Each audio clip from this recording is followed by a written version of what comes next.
Praise the Lord. கர்த்தருடைய பரிசுத்த நாமத்திற்கு மகிமை உண்டாவதாக. 2 கொரிந்தியர் 10ஆம் அதிகாரம் 4-5 வசனம் வரை பார்க்கலாம். டாபிக் ஸ்ட்ராங் ஹோல்ட், அரண்கள். அது குறித்து நம்ம பார்க்க போகிறோம். இதில் ஒரு 5 காரியத்தை குறித்து நம்ம பார்க்கலாம். இந்த வசனத்தை நான் வாசிக்கிறேன்.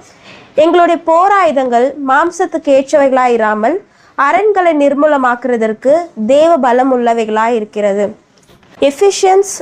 எபேசியர் 6ஆம் அதிகாரத்தில் 10-17 வசனங்கள் நீங்கள் வாசிச்சிங்கன்னா, அரண்களை நிர்மூலமாக்குறதற்கு தேவ பலம் உள்ளவைகளாக இருக்குது.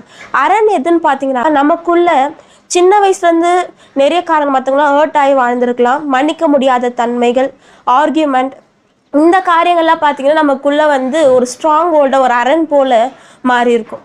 அந்த அரண்கள் எல்லாம் உடைச்சி எரியணும்னாக்கா ஆண்டோட வார்த்தைன்றது நம்மளுக்கு ரொம்பவே முக்கியமாக இருக்குது. ஆண்டோட வார்த்தையை படித்தா ஒரு நாளே உடைச்சிடலாமா? இல்லை. அனுதினம் ஆண்டோட வார்த்தையை இரவு பகலும் தியானிக்கணும். நம்ம தியானிக்க தியானிக்க தியானிக்க நம்மளுக்குள்ள இருக்க அந்த அரண்கள் நிர்மூலமாக்கப்படும். அதில் 5ஆவது வசனத்தில், அவைகளால் நாங்கள் தர்க்கங்களையும் தேவனை அறிகிற அறிவுக்கு விரோதமாய் எழும்புற எல்லா மேட்டிமையையும் நிர்மூலமாக்கி எந்த எண்ணத்தையும் கிறிஸ்துவுக்கள் கீழ்ப்படிய சிறைப்படுத்துகிறவர்களாய் இருக்கிறோம். தர்க்கம், ஆர்கியூமெண்ட் பார்த்தீங்கன்னா காட் கிட்ட போகிறதுக்கு தடையாக இருக்கும். காட் ஆர்கியூமெண்ட்டை வெறுக்கிறார். இப்போ ஒரு மனுஷன் உங்களுக்கு முன்பாக நின்று உங்ககிட்ட ஃபைட் பண்ணுறாங்கன்னா, அது அந்த பீப்புள் பண்ணுறது இல்லை, அந்த பர்சன் பண்ணுறது கிடையாது. அந்த பர்சன் பின்னாடி இருக்க அந்த ஈவில் பண்ணுற காரியம் அவங்க பண்ணுறாங்களே, அதுக்காக நம்மளும் பண்ணக்கூடாது. ஆர்கியூமெண்ட்டை கர்த்தர் அருவருக்கிறார். 2வது விஷயம் பார்த்தீங்கன்னாக்கா, against the knowledge of God.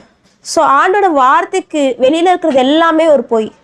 அப்போ ஆண்டோட வார்த்தை என்ன சொல்கிறது? 1 பேதுரு 5:7 என்ன சொல்லுதுன்னா, நீங்கள் எல்லா உங்களுடைய பாரங்களையும் கிறிஸ்து இயேசுக்குள்ளே அவர்கிட்ட ஒப்பு கொடுத்துருங்கன்னு சொல்கிறாங்க. அப்போ அவர் உங்களை விசாரிக்கிறவரானபடியால் உங்கள் கவலைகள் எல்லாத்தையும் அவர்கிட்ட ஒப்பு கொடுத்துருங்கன்னு சொல்கிறாங்க. அப்போ இன்னும் நான் என் கவலையை சுமந்துன்னு இருக்கிறேன், இன்னும் எனக்குள்ள பாரங்கள் இருக்குதுனாக்கா, against the knowledge of God. ஆண்டோட வார்த்தை என்ன சொல்லி, நீ வரி பண்ணாதன்னு சொல்லுது. நான் இன்னும் வரி பண்ணுறேன், இன்னும் நான் அப்படி இருக்கிறேனாக்கா, இது ஆண்டவருக்கு வெளியே இருக்கிறது, இது எல்லாமே ஒரு பொய். 3வது காரியம் என்ன பார்த்தீங்கன்னா, every I thought and action to obedience of Christ Jesus.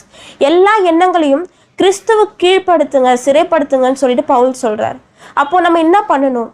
நம்மளுடைய எண்ணங்கள் எல்லாவற்றையும் தேவனுக்குள்ளே சிறைப்படுத்தணும். எப்படி சிறைப்படுத்த முடியும்?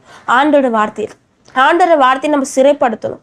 ஆண்டவர் சொல்ற செய்கைகளை கர்த்தருக்கு ஒப்புவி, அப்போ உன்னுடைய யோசனைகள் உறுதிப்படும். அப்போ நம்மளுடைய எல்லா செய்கைகளும், நம்மளுடைய எல்லா எண்ணங்களையும் கிறிஸ்து இயேசுக்குள்ள ஒபீடியன்ஸில் வார்த்தையின் மூலமாக நம்ம அவருக்கு கீழ்ப்படிதல்ல கொண்டு வரணும். ஆமீன். Praise the Lord.